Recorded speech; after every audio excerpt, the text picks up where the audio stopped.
Hello बच्चों, कैसे हैं आप। आशा करती हूँ आप सभी बहुत अच्छे होंगे। तो बच्चों, आज आपकी हिंदी की क्लास 8 का चैप्टर नंबर 6 शुरू करते हैं। आपके चैप्टर का नाम है बच्चों सूझबूझ। ठीक है, हमारा जो ये पाठ है उसका नाम है सूझबूझ।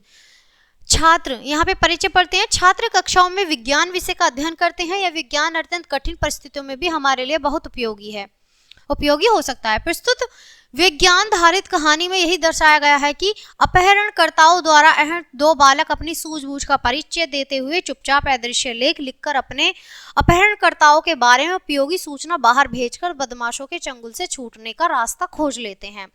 सूचना के आधार पर पुलिस उन्हें सकुशल मुक्त कराने में सफल हो गई। तो बच्चों, यहाँ ये जो कहानी है इसमें दिया गया है कि जो बच्चे होते हैं वो हर बुरी परिस्थिति में भी, हर कठिनाई में भी अपनी सूझबूझ से बाहर निकल सकते हैं। चलिए पाठ को शुरू करते हैं। इस बार हम टेलीफोन करने की गलती नहीं करेंगे। पिछली बार की बात याद है? ऐसी फोन चलते सारा भेद खुल गया और मामला पुलिस तक जा पहुंचा था। अब की बार फिरौती के लिए उनके घर पर चिट्ठी भेजी जाएगी। यह सुझाव था घटे हुए शरीर वाले मझले कद के उस काले कलूटे आदमी का जो शायद इन सबका मुखिया था। उसके बाकी तीनों साथियों ने भी इस बात का समर्थन किया। फिर यह तय हो गया था कि झुटपुटा होते हुए फिरौती के लिए डॉक्टर नवल किशोर के घर तक चिट्ठी पहुंचा दी जाएगी। पूरे 48 घंटे बीत चुके थे। शहर के जाने माने नागरिक डॉक्टर नवल किशोर के दोनों बच्चे लापता थे। सारा शहर इस घटना से दंग था। अखबारों में यह खबर सुर्खियों में थी। पुलिस व प्रशासन पूरी मशीनरी सतर्कताओं के साथ गोपनीय तरीके से इन्हें ढूंढने में लगी हुई थी, पर कोई सुराग नहीं मिल पा रहा था। शक की सुई बार बार अपहरणकर्ताओं में घूम जाती थी, पर इसका भी कोई ठोस आधार नहीं था। फिरौती वसूलने के लिए अभी तक कोई भी संदेह नहीं मिला था, न कोई खत, न फोन। परिवार वाले बेहद चिंतित थे और डॉक्टर किशोर की पत्नी तो तब से लगभग बेहोशी की स्थिति में ही थी। उधर 12 वर्षीय रुधिर और 8 वर्षीय सिरा घर से दूर इन चारों अपहरणकर्ताओं के साथ दहशत के साए में पूरे 2 दिन बिता चुके थे। शुरू में रुधिर एकदम सकते की हालत में था और इन्हीं सिरा धराव रोती रही थी, पर इधर कुछ समय से रुधिर ने बड़ा होने की वजह से न केवल अपने को संभाला था, बल्कि बड़ी समझदारी से वह शिरा को भी ढाढ़स बंधा रहा था। दोनों को इस बात का कुछ भी ज्ञान नहीं था कि वे जिस छोटी सी कोठड़ी में बंद है वह आखिर है कौन सी जगह पर। उन्हें तो बस इतना पता था कि कुछ लोग उन्हें पैसे के लालच में उठाकर यहाँ ले आए हैं। शुरू में अब तक ये लोग पैसा वसूलने की अपनी योजना में कई बार रंधोर बन चुके हैं, पर इस बार शाम को चिट्ठी भेजकर फिरौती की मांग वाली योजनाओं के बारे में सुनकर रुधिर को विश्वास हो गया था कि आज इनके घर फिरौती की रकम के लिए चिट्ठी आवश्यक पहुंच जाएगी। संकट के समय में धैर्य खोकर घबरा जाने से कुछ हासिल नहीं होता है बच्चों। घबरा जाने से नहीं, बल्कि सूझबूझ के साथ इसका हल ढूंढने से ही इसको पार किया जा सकता है। ऐसा रुधिर ने कभी सुना था। उसे ऐसा लगा कि आज इस कथन को आजमाने का समय आ गया है। पिछले 2 दिनों में वह देख चुका था कि केवल रोने व घबराने से कुछ भी हासिल नहीं होने वाला था। अतः वह अपने को संयत कर पूरी तरह से इस बारे में सोचने लगा कि यहाँ से निकला कैसे जाए।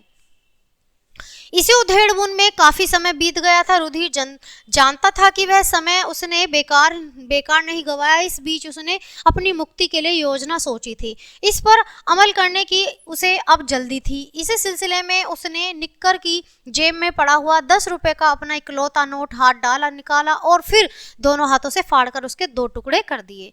अरे यह क्या भैया? उसे नोट फाड़ते देख शिरा एकाएक चौंक कर बोली। उसकी आवाज शायद कुछ ऊंची हो गई थी, इसलिए रुधिर ने फुर्ती के साथ होठों पर उंगली रखकर उसे चुप रहने का संकेत किया। देखती जाओ चुपचाप, वह फुसफुसाया, और देखो जब मैं इशारा करूं तो खूब जोर जोर से रोने लगना। चुप मत होना, पर हाँ मेरे चुप कराते ही एकदम चुप हो जाना, ठीक है? और सिरा के हामी भरने पर मानो वह अपनी योजना की सफलता से पूरी तरह आश्वस्त हो गया था। इसी बीच दोपहर के खाने का समय हो गया था। दोनों बच्चे जानते थे कि अब कोठड़ी के किवाड़ खुलेंगे। फिर रोज की तरह उनके आगे एक थाली सरका दी जाएगी। थाली में जो होगा वह उन्हें पता था। एक प्लेट में 4 रोटी, दाल और थोड़े से चावल पर रखे प्याज के कुछ टुकड़े। बस इस बार जैसे ही थाली रखकर कोठड़ी का दरवाजा खुला, वापस बंद हुआ, रुधिर ने फुर्ती से कागज की एक पतली पट्टी पर चावल के कुछ दाने रगड़कर फटे हुए नोट को इससे जोड़ दिया। इसके बाद उसने प्याज को कुचलकर उसका रस निकालकर फिर कोठड़ी के कूड़े कबाड़े में से माचिस की पुरानी तिल्ली ढूंढकर उससे सहारे नोट के सफेद भाग पर इस रस से कुछ लिखा और नोट को सूखने के लिए एक और रख दिया। इस बीच काफी समय तक बाहर वाली कोठड़ी से खाने पीने के साथ की जाने वाली चक चक की आवाजें आती रहीं और फिर कुछ देर बाद शांति छा गई। अंधेरा होने से थोड़ा पहले चारों अपहरणकर्ताओं ने बैठकर रुधिर से अपने माँ बाप के नाम पत्र लिखवाए, जिसमें इन दोनों ने अपनी कैद से छोड़ने वाले से 15 लाख रुपए की मांग की गई थी। चिट्ठी लिखने के दौरान ही रुधिर के इशारे पर शिरा ने रोना शुरू कर दिया। जब कोई बदमाश उसने रोने का कारण पूछता था, चुप हो जाने को कहता, वह उतनी ही अधिक जोर से रोने लगती। अंत में रुधिर ने इन लोगों को बताया कि शिरा ने अपनी सहेली मीत से उस दिन से ये रुपये लिए थे। शाम तक उन्हें लौटाने का वादा किया था। अगर शाम तक मीता को रुपये नहीं मिले तो उसके पिता उसे बहुत पीटेंगे, इसलिए शिरा चाहती है कि हमारे घर पत्र भेजते समय आप लोग 10 रुपये का नोट भी साथ में रख दें और पत्र में लिख दें कि इसे मीता को दे दिया जाए। बदमाशों ने इस बात को कोई आपत्ति नहीं की। तब रुधिर के कहने पर शिरा ने भी रोना बंद कर दिया। इस तरह फिरौती का पत्र उस जुड़े नोट के साथ सवेरे सवेरे डॉक्टर साहब की कोठरी के बरामदे में तक पहुंच गया। आश्चर्य, उसी दिन शाम होते होते चारों अपराधी पुलिस के शिकंजे में फंस गए। बच्चों को सकुशल छुड़ा लिया गया। कुछ देर बाद दोनों बच्चे जब घर पहुंचे तो वहां उत्सव का माहौल था।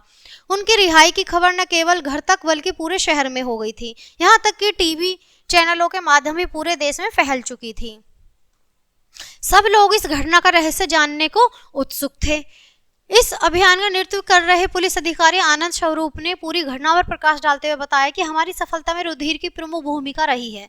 सहायता बना उसका सहपाठी गुरमीत, जिसे सब प्यार से मीत नाम से पुकारते हैं। पत्र के साथ आपने नाम के बिगड़े रूप में उल्लेख के बावजूद तीव्र बुद्धि मीत समझ गया था कि उसके लिए रुधिर ने कोई गुप्त संदेह अवश्य भेजा है।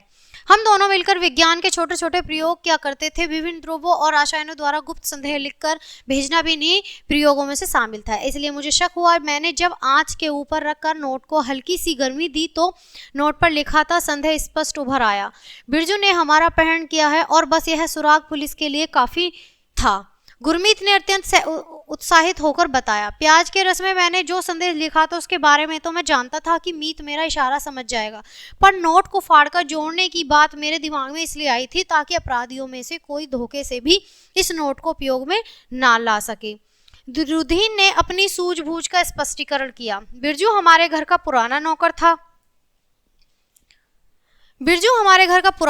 था। बच्चों उससे हिले मिले हुए थे। स्कूल से वे साथ उसके बुलाने पर ही उसी आधार पर चले गए थे। नोट के सुराग से पुलिस ने सबसे पहले उसको घेरा, फिर अपने तरीके से पूछताछ कर उन सारे ठिकानों की घेराबंदी कर डाली जहां जहां उनके इन चारों अपराधी साथियों को छिपने के ठिकाने हो सकते थे। और उसके बाद जो सफलता मिली उसके सामने है। डॉक्टर नवल किशोर भाविल होकर बता रहे थे कि जीवन में विज्ञान और जागरूकता का कितना महत्व है। आज की इस घटना से यह बात हमें अच्छी तरह समझ लेनी चाहिए कि रुधिर और गुरमीत ने जिस बड़े हादसे को अपनी सूझबूझ से टाला उस पर मुझे गर्व है। उन्होंने यह सिद्ध कर दिया कि ज्ञान का उद्देश्य केवल पुस्तकें पढ़कर अच्छे अंक लाना या उचित नौकरी पाना ही नहीं है, बल्कि उसके सहारे तो जिंदगी में आने वाली बड़ी बड़ी कठिनाइयों से भी आसानी से पार किया जा सकता है।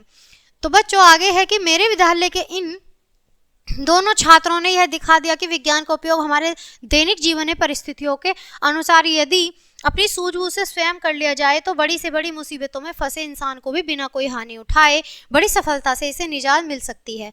यह कहते हुए जब रुधिर और गुरमीत की प्रिंसिपल साहिब ने दोनों की पीठ थपथपाई तो एक बार वहां का पूरा माहौल ही मानो इन छात्रों की सूझबूझ के प्रति पूरी तरह नतमस्तक हो गया।